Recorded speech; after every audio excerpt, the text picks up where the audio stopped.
জাতীয় পার্টিকে ৪৮ ঘন্টার মধ্যে নিষিদ্ধ করতে আলটিমেটাম দিয়েছে গণ অধিকার পরিষদ।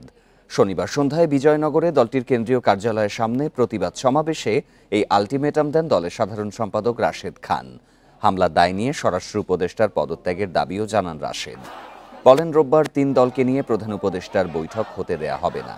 বৈঠক করতে হলে সর্বদলীয় বৈঠক করতে হবে, না হলে যমুনা ঘেরাওয়ের হুঁশিয়ারি দেন রাশেদ। এ সময় গণ অধিকার পরিষদ নেতাদের ওপর হামলাকারী পুলিশ সদস্য ও জড়িত সেনা সদস্যদের বিচারের দাবি জানান বক্তারা। সমাবেশ শেষে বিক্ষোভ মিছিল বের করে গণ অধিকার পরিষদ।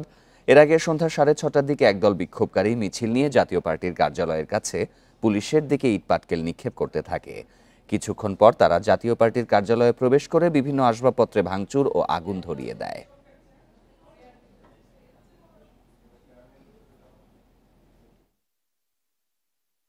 আজকের মধ্যে গতকালকের হামলার প্রেক্ষিতে নারকীয় যে তাণ্ডব হয়েছে, সেই তাণ্ডবের অবশ্যই তদন্ত কমিটি গঠন করতে হবে, স্বরাষ্ট্র উপদেষ্টার পদত্যাগ করতে হবে এবং ৪৮ ঘন্টার মধ্যে জাতীয় পার্টিকে নিষিদ্ধ করতে হবে।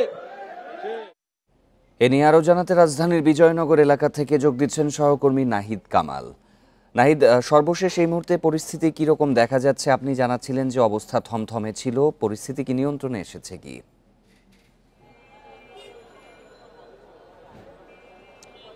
জি, জাতীয় পার্টির কেন্দ্রীয় কার্যালয়ের সামনে ঠিক সন্ধ্যা 6:30 নাগাদ আসলে গণ অধিকার পরিষদ আজকে তাদের পূর্বঘোষিত কর্মসূচি ছিল বিজয়নগরে তাদের যে কেন্দ্রীয় কার্যালয় আছে সেই কেন্দ্রীয় কার্যালয়ে কিন্তু গতকালকে যে ঘটনা নূরের উপর হামলা এবং এর পরবর্তীতে তার পরিস্থিতি নিয়ে আজকে কিন্তু সংবাদ সম্মেলনে কথা বলেছে গণ অধিকার পরিষদ এরপরে এবং কয়েক দফা দাবিও জানিয়েছে এবং সেখানে উল্লেখযোগ্য একটি দাবি হচ্ছে আগামী ৪৮ ঘন্টার মধ্যে জাতীয় পার্টির নিবন্ধন বাতিল করার দাবি কিন্তু তারা জানিয়েছে এবং জাতীয় পার্টির নিবন্ধন দাবি বাতিলের পাশাপাশি তারা এই ঘটনায় জড়িত যারা তাদের গ্রেপ্তারের দাবি জানিয়েছেন। সেই সাথে মূলত আজকে যখন এখানে দেখা যাচ্ছে জাতীয় পার্টির নেতাকর্মীরা তাদের কার্যালয়ের সামনেই ছিল, গণ অধিকার পরিষদের নেতাকর্মীরা তারা ঠিক তাদের বিক্ষোভ সমাবেশ শেষে একটি মিছিল বের করে। সেই মিছিলটি বিজয়নগর থেকে আশপাশে বেশ কিছু এলাকা প্রদক্ষিণ করে এর পরবর্তীতে তারা তাদের কার্যালয়ের দিকেই চলে যান।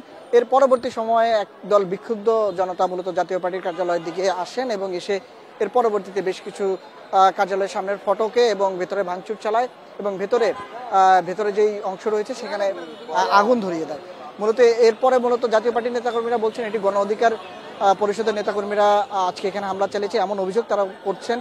এরপরে পুলিশের সদস্যরা আমরা দেখি তার মাধ্যমে মূলত আন্দোলনকারী যারা আছে এখানে হামলাকারী তাদের। রাজধানীর বিজয়নগর থেকে জানাচ্ছিলেন সহকর্মী।